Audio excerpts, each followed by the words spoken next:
Hi and welcome to my channel. Now this may be a little bit of a long-winded video because I'll say a few things about other things as well amongst this, but we will be doing a review of this Sanyo DCA 200 amplifier, a 15 watts a channel amplifier into 8 ohms, come out at about 76, 77, and I'm guessing it would have cost you 50 to 60 pound. Even though I've got a few books here with some prices in, I just couldn't get a price for this particular amplifier. Now talking about them books, I put a few scans up that you may be interested in. This is old HiFi. I've got a few different books, 1977's up there at the moment, but we'll be going back a few years as well. You may want to check out some of these units, these items that come out back then that's kind of disappeared, names that kind of popped up for a year or so or a couple of years, etc., and suddenly faded away and disappeared. But they may have made a few nice little items, some items that's pretty rare these days, and some items you may completely forgot about. So you may want to go and check out a few of them, and you may want to check out some prices there and some specs as well. Like I say, you may come across something, stuff you've never heard of that you may be interested in, or something that kind of you had back many years ago and you forgot all about. Because I do it all the time. I flip through these books and that, and I forget I had some of these items. You know what I mean? It doesn't matter what book it is. It could be anything. It could be old game consoles. It could be HiFi. It could be anything really. You find one of these old magazines or something like that and start flicking through. Or you go to a museum, a toy museum or something like that, and you go, oh, I had one of them, I had one of them. You forget about it, you completely forget. And it kind of brings back them memories when you did have it, and you kind of kick yourself a little bit thinking, why didn't I keep hold of it? But, that's the way things are. Anyway, going back to Sanyo here, we're going to have a little look inside and that. Now, I look around for reviews, etc. when I do these items to see if anyone else has done a review on any items I'm putting up there. What do they think about it? It doesn't sway my review whatsoever. If I think they agree with what I'm saying, I'll just tell my review. If I think I see it different to what they did, I'm going to tell you how I see it. I'm not saying I'm 100% right or anything like that. Everyone has their kind of own different opinion on how things sound, so bear that in mind. Saying that, I'm just going to touch on one more thing really, as people kind of hear things differently maybe, or got a different opinion of things. Like I say, this is just my opinion on these particular items I put on the channel, etc. Just for a matter of curiosity actually, because obviously this channel's about old vintage HiFi and that. I did have a look around at this new Leak, like I say, it's been out a little while now, Leak 130 amplifier, and I thought I'd go and have a look at a few reviews, etc. Because it doesn't really fit in with the channel price wise, but it's got that look, that 60, 70 look, retro look. And it's not that expensive, but it's expensive enough to go bypass this channel. It's not something I'd go and get to do a review on, because it's just to be a complete waste of time me buying that. Then I wouldn't keep it and I'd have to sell it on and lose money. Obviously, this channel don't earn enough for me to warrant that loss. Obviously, if I was earning bundles, I could buy something and pretty much give it away and still make a profit on it. But that's not the case with this channel, I'm afraid. So every penny counts kind of thing, so it's something I can't do. But anyway, going back to the reviews, I flipped through YouTube. There's not many reviews actually on YouTube, so I picked out a couple of fairly well-known reviewers. I'm not going to say who. And one kind of give I'm just going to skim over it very quickly. One kind of give the bass as being lean, while the other one says it's a nice strong bass. One's saying it's a bit laid back in the mid-range, and the other one's saying it's quite forward in the mid-range. Not quite forward, leaning onto the forward of the mid-range, that kind of thing. And there's other differences as well, but I'm just going to pick up on two there. So there's two, when you kind of go from a plus to a, one's strong and one's lean, it's kind of a bit of a difference in between. So yeah, so everyone's opinion is different. So maybe if you're buying stuff and over a period of time, maybe you're upgrading along the way. Maybe once you get a kind of like someone's given the review and it's pretty accurate to how you see it, maybe stick with a reviewer for other items you maybe wanted to buy along the way. Obviously, it's no better bet to actually go and get the item from the shop and take it home, letting them giving you a free run of it to bring it home and have a good go of it for a week or so and see how it actually sounds in your particular room with your speakers and all that kind of stuff, what you like. So that's great if them shops are about, we can actually do that, but they're pretty few and far between these days, I would have thought. Right, okay, back to Sanyo then. Now, it's not a mate that springs to mind when you're talking about HiFi, especially these days, and maybe back then as well. One a mate that was on the tip of your tongue back maybe 1976, 77 or thereabouts. But and when I read reviews of this, there's only a few reviews of 75 in there, but when I read reviews and people, say reviews, as people like, should I get this? You get questions, I've seen this cheap, £15 somewhere or something like that. Sanyo's DX200, should I buy it? And you get other people on the forum come back and a lot of them seem to say, oh no, Sanyo, no, it's a low key make, it's a low, it's a low end make, kind of stay clear of that. You're going to get a better sound Amaranth or Pioneer or Sansui or something like that when we talk back then. But when you actually have a look inside here and have a look round, I don't think this was cheaply put together as maybe some people may think it is. So we're going to have a little look inside. Well, first of all, before we look inside, we're going to look at the front. It's quite a nice brushed, should I say, aluminium front.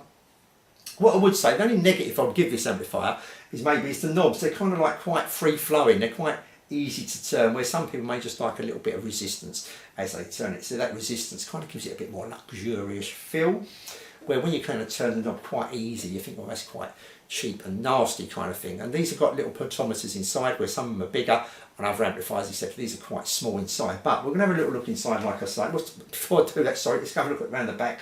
As you can see, there's the back, and I'm only showing you the back really because I've actually had the trouble to put the fuses for the speakers on the outside of the amplifier. So if they did blow, you could change them quite easy. You wouldn't have to take the lid off or anything like that. Now, obviously, it'd be a lot easier for them just to stick them on the circuit board. But they've gone to the trouble, so that's just shows you they've gone a little bit further than they had to. So if this was a cheap, nasty make kind of thing, they wouldn't be bothered doing that. So let's have a little look inside. And there you can see, there's inside, and it's got a nice solid feel to this. There's a good printed circuit board, as you can see there. The circuit board's nice, and if you look around, every single capacitor in here, electrolytic, is Rubicon, so they've not skimped back on capacitors, that's for certain. Like I say, it's a solid frame. Nice transformer in it. Everything's quite nice. It's all nicely done. There's no cheapness about it, that's for certain. Now, just an added little touch here, which hasn't done us any favours coming into year 2023, but back then in 1976-77, I haven't seen, this is the first time I've seen this on any amplifier, and I've had quite a few now. If I just show you the mic mixing there, as you can see, there's the mic mixing control there, you can see there, and it's got a little bit of foam over there, because if you took the foam away, dust would be able to get inside there. So if you've gone to the trouble of someone's got the trouble sticking a little bit of foam on there to stop the dust going into that control. Now these foam over the years obviously start deteriorating and breaking up, etc. So if we go to the volume was kind of like getting there kind of thing. So I've took it away, and as you can see, there's still a few little bit of remnants there that's been held in with the glue that I haven't bothered taking away because it's been glued down. But that had a foam cover over it as well. Now this is a thing that will take time. If you're manufacturing something these days, for instance, and you said to someone, well, I want you to put a bit of foam and a bit of glue, it's going to take a minute or so, so it's all building up in the process and time of making these things. If you're trying to make something nice and cheap, you won't be bothering doing that. So what I would say is that, to these people that maybe think that this Sanyo is a cheap kind of make, and don't put a lot of time and effort in it, I think, they've gone a little bit above board here, they've gone a little bit further than some other manufacturers. And going to this front grille again, this is quite a nice thick aluminium grille. We turn it over, there's the back of the grille there as well. And this is very, very typical to a Marantz kind of grille, front brushed aluminium front panel, should I say, not grille, front panel. So this is very, very typical, build wise, quality wise, as a Marantz one. So it's good quality. It's not crap. Let's put it that way. Okay, onto the sound. Right, onto the sound then. So this is 15 watts a channel, as I said, into 8 ohms. It's quite a punchy 15 watts. It's probably more like 30 watts, 35 watts these days, I would have said. Had no problem driving all the speakers, and one set of speakers was rated at 86 dB, no problem driving them at all. This is going to be well suited to a small to medium sized room. May struggle a little bit in a big room, being you've got to get a big pair of speakers and the wattage may be a bit lacking, especially if you're sitting down the other end kind of thing. But in a medium to small room, this is going to be no problem at all, this amplifier. Right, so the bass, let's just go around here. The bass is not, it's got quite a bit of weight to the bass. It's nice and punchy. It's got a good amount of detail. The drums sounded nice. The bass guitar, the notes were clear enough to it. This is quite a clear sounding amplifier. It really is. It's quite a nice sounding amplifier. The mids have got some nice details. They're clear again. They're a little bit forward. The mids, a little bit forward. But it still sound quite nice. What I will say is that I'm going to do like say this chalk and cheese kind of set of speakers here. Why the Diamond Freeze, I'm going to pit them against the Celestion Freeze, which I like doing a bit because them Diamond Freeze, mine just a little bit just edging on the bright side now since I've recapped them, where the Celestion Freeze are on the warm side. Now with them brighter speakers, them Diamond Freeze, the mids and the eyes were it's just getting a bit bright, if you know what I mean, a little bit forward. You could say a little bit shouty, maybe just a little bit, just a tad, and I think this amplifier is on a little bit, kind of creeps up a little bit onto the bright side. So just bear that in mind. So if you're going to get a pair of speakers, a neutral set of speakers or a warm set of speakers like them Celestion 3s, 86 dB, do excuse me, 86 dB, but I had no problem driving them, and this gives, I just preferred them over the diamonds with this particular amplifier. Just took the shine off of that brightness, as these are a more warmer sounding speaker, and that was the kind of speaker that I preferred with this amplifier, even though the Wolfdale 3, the Diamond 3 just gives a little bit more detail. I kind of still swayed with the more, bringing this a little bit more warmer sounding maybe, but to it, a little bit more warmth to it, should I say, because this is quite, like I say, this is not a warm sounding amplifier, this is quite a lively sounding amplifier, and they just kind of just tamed it down a little bit, shall we say, compared with the Diamond 3s. So yeah, the sax, the piano, the trumpet, all sounded nice. They had a nice bit of space around them, all that kind of thing. That was clear. All sounded quite nice. Stand stage was open, had quite a bit of air to it. It was clear, had nice depth. It went beyond the speakers, had a nice bit of depth to it as well. It's detailed, you know, for the price you're paying. It's quite a bit of detail there. It's quite a nice sounding amplifier.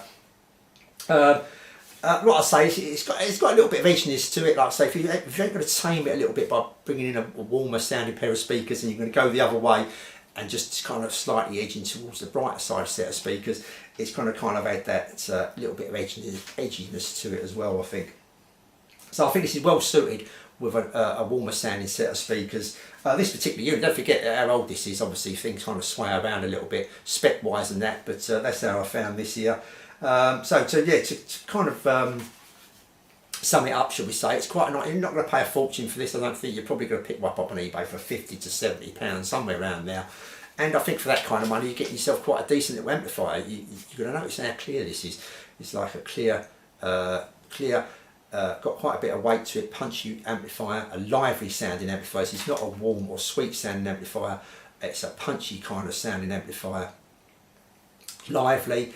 And like I say, if you went a bit over the edge with the speakers, you may just get a bit fatiguing, where I'd kind of like sway between the neutral and warmer sounding speakers matching up with this particular unit. But all in all, yeah, quite nice. And like I say, it's not a cheap and nasty item, that's for certain. Okay, hopefully you got something out of that. Until the next video, I'll say thanks for watching, and I'll see you all soon.